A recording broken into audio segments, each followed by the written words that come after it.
Bom dia, Dom Fernando.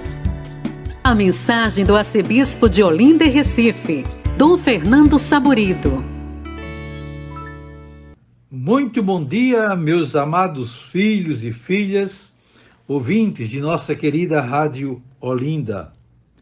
Neste dia 19 de novembro, a Igreja celebra a memória de São Roque Gonzales, Santo Afonso Rodrigues e São João del Castillo, presbíteros e mártires. Roque Gonzales, de Santa Cruz, nasceu em 1576 na cidade de Assunção, Paraguai. Era já sacerdote quando entrou na Companhia de Jesus em 1609 e durante quase 20 anos procurou civilizar os índios que habitavam nas florestas daquelas regiões, agrupando-os nas reduções e instruindo-os na fé e nos costumes cristãos. Foi morto traiçoeiramente pela fé a 15 de novembro de 1628, juntamente com Afonso Rodrigues, espanhol. 2 dias mais tarde, em outra redução, sofreu cruel martírio João del Castillo, também espanhol, que tinha sido ardente defensor dos índios contra os seus opressores. Estes 3 sacerdotes jesuítas, martirizados na região do Rio da Prata, foram canonizados pelo Papa João Paulo II em 1988. E a liturgia das horas de hoje traz uma carta muito bonita de São Roque Gonzales, que vale a pena a nossa reflexão. Voltando pouco depois, para lá encontrei um local onde podia ficar, uma pequena choupana perto do rio. E passado algum tempo, ofereceram-me uma palhoça maior. 2 meses mais tarde, o padre reitor enviou o padre Diogo de Boroa.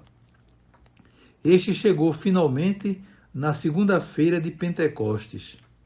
Com muita consolação, considerávamos como o amor de Deus nos juntava naquelas terras tão longínquas. Dividimos entre nós o limitado espaço da nossa morada, com um tabique feito de canas. Ao lado, tínhamos uma capela pouco maior que o próprio altar, em que celebrávamos a missa. Por eficácia deste supremo e divino sacrifício em que Cristo se ofereceu ao Pai na cruz, começou ele a triunfar ali, pois os demônios que antes costumavam aparecer a estes índios não se atreveram a aparecer mais, como testemunhou algum deles. Resolvemos continuar na mesma palhoça, embora tudo nos faltasse. O frio era tanto que nos custava adormecer. O alimento também não era melhor. Milho ou farinha de mandioca, que é a comida dos índios, e porque começamos a buscar pelos bosques umas ervas de que se alimentam os papagaios.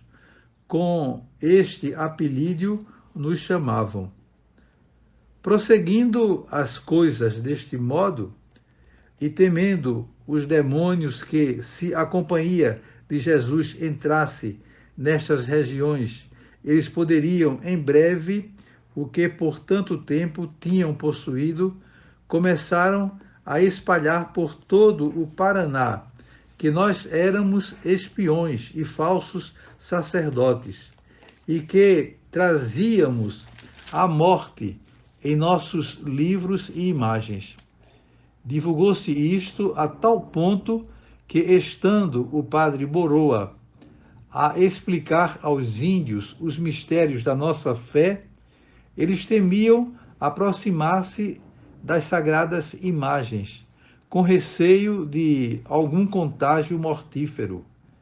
Mas estas ideias foram se desfazendo pouco a pouco, sobretudo quando viram com os próprios olhos que os nossos eram para eles como verdadeiros pais, dando-lhes de bom grado quanto tinham em casa e assistindo-o nos seus trabalhos e enfermidades, de dia e de noite, auxiliando-os não só em proveito das suas almas, o que é certamente mais importante, mas também dos seus corpos.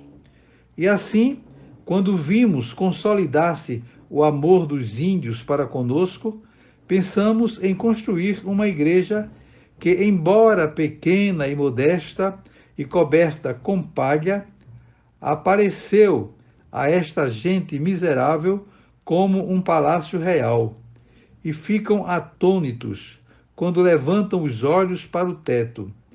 Ambos tiveram de trabalhar com barro para fazer o reboco e para ensinar os índios a fazer tijolo.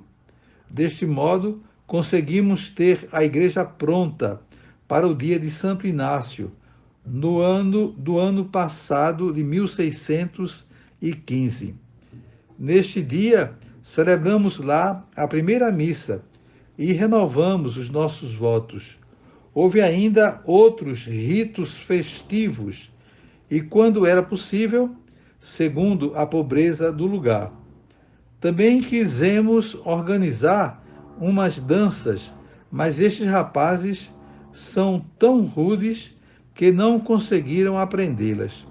Levantamos depois uma torre de madeira e pusemos nela um sino que a todos encheu de admiração, pois nunca tinham visto nem ouvido semelhante coisa. Também foi ocasião de grande devoção uma cruz que os próprios indígenas levantaram, tendo-lhes nós explicado por que razão os cristãos adoram a cruz. Eles se ajoelharam conosco para adorá-la.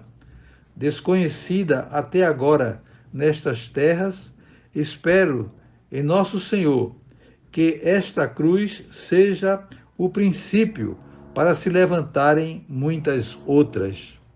Então aí está um texto belíssimo, né, para a nossa meditação no dia de hoje. Desejo a todos vocês um dia maravilhoso. Amanhã, se Deus quiser, voltaremos a nos encontrar. E sobre todos e todas, venham as bênçãos do Pai, do Filho e do Espírito Santo. Amém.